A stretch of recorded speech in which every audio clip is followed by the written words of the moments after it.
imagine pouring in here international aid on its way to Japan. I want to go to CNN's Jill Doherty live for me at the State Department. And Jill, we know Secretary Clinton put out a statement very, very early on, offering thoughts, prayers, condolences to those in Japan. But what are you learning as far as which countries are offering aid and what kind of help are they offering?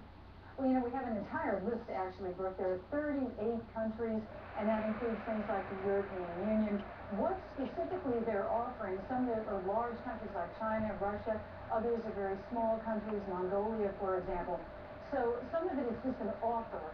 At this point, a lot of people have to assess exactly what is necessary, and that, in fact, is what the United States is doing right now, looking specifically at what Japan could need, and indeed perhaps some of the other countries that could be affected. One thing that President Obama said they definitely will need, and that is lift capacity.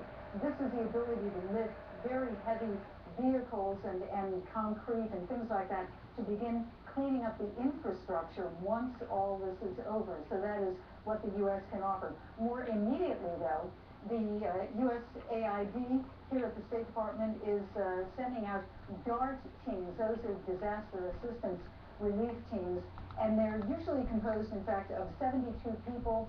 They have sniffer dogs. They have tons of equipment, in fact, that they take, and they have an assessor, an expert, who assesses the situation and then goes to help. So those teams have been mobilized. They're coming from Virginia, right here in the suburbs of Washington, D.C., and also from Los Angeles. And then also the State Department, just briefly, big responsibility, of course, is helping U.S. citizens who are in the region.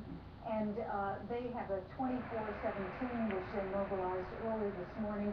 They have been sending out information on websites and telephone numbers and emails that Americans both out, let's say, in the field who do need help, or families can get to. If you go onto the website for the State Department, state.gov, that will take you to a variety of different places. So they're trying to help. Literally, there are thousands of Americans, but the good news so far is that there have not been any reports of Americans killed or injured. Yeah, Jill, it's Johnny. We're obviously keeping a close track on who's been hurt and who has died in this tragedy, be they Japanese or wherever they may have come from around the world. The question, though, is that whenever there's been a disaster, be it China or Turkey, the Japanese have always sent in their specialists. I think there's now maybe a perception out there that this very wealthy country, the third biggest economy, well prepared, doesn't actually need much assistance from the rest of the world. Would that be fair? Well, that I don't think really would be fair, although, of course, the Japanese are the people who deal with earthquakes probably the most of anybody in the world, and they have a highly developed economy, and they're used to dealing with things. But the magnitude of this is so huge, and you add to that the tsunami, that really they could require some help, and that's why the United States and others are looking at that. And again, as I mentioned, Americans not being killed, that is not to say that there's no concern here. It's just simply accounting for Americans. But they are very concerned here at the State Department about other countries that have fewer resources than Japan that might need some assistance. Yeah, absolutely. Jill Doherty, thanks so much, live at the State Department for us.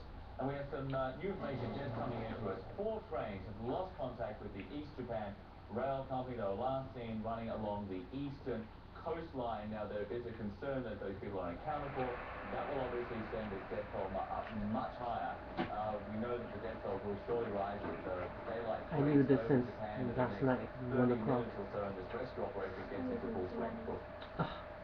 Michael Cockeron is a well-known blogger who writes about his Japanese excursions. Joins us from Nagoya. Michael, walk me through, explain, describe what it was like the earthquake first hit. What was it, 2:46 p.m. really now yesterday for you?